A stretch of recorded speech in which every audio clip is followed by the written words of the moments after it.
જય દ્વારકાધીશ મહાદેવ જય માતાજી। તો આજે જે આપણે મંદિરની પૂજા કરીએ છીએ ઘરની અંદર અથવા તો દેવ મંદિરે જઈને જે આપણે પૂજા કરીએ છીએ, જ્યારે પૂજા પૂર્ણ થાય એટલે આપણે મંદિરની પ્રદક્ષિણા કરીએ છીએ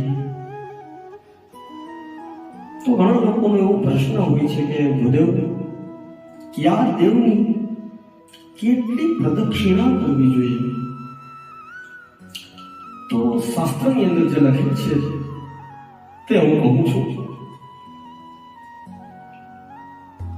જ્યારે માતાજીની પૂજા થતી હોય આપના ઘરની અંદર અથવા આપના કુળદેવીના મંદિરે આપ લોકો જતા હોય, ત્યારે પૂજા પૂર્ણ કરો ત્યારે એક પ્રદક્ષિણા કરવાની। એવી જ રીતે ગણપતિ દાદાની 3 પ્રદક્ષિણા કરવાની। ભગવાન વિષ્ણુજીના જે અવતાર થયા છે, દ્વારકાધીશ રામજી,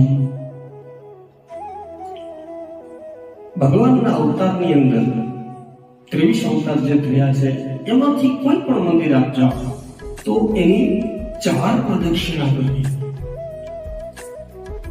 ભગવાન સૂર્યદેવની 7 પ્રદક્ષિણા કરવાની છે અને ભગવાન મહાદેવની અડધી પ્રદક્ષિણા છે।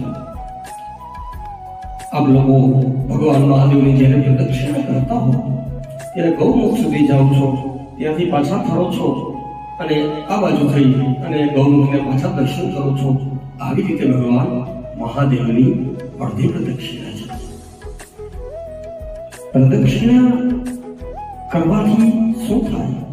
તો કે જે દેવની આપણે પૂજા કરી છે એ દેવ તો પ્રસન્ન છે,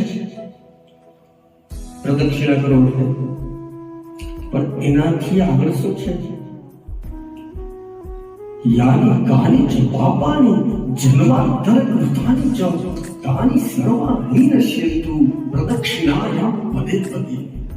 પ્રદક્ષિણા કરતી વખતે તમે ભગવાનનું નામ લેતા હો અને જેટલા ડગલા ફરો છો ને પ્રદક્ષિણા માટે મારા વાલા, એ તમારા પાપ છે એ ઓછા થતા જાય છે। એક એક ડગલે એક એક પગલે એક એક પાપ છે એ ઓછું થાય છે। તો આ પ્રદક્ષિણાનો મહિમા છે, ક્યાં દેવની કેટલી કરવી જોઈએ આપ લોકોને સમજાઈ ગયું હશે। બસ આજે એટલું જ કહેવું છે। જય દ્વારકાધીશ મહાદેવ, જય માતાજી।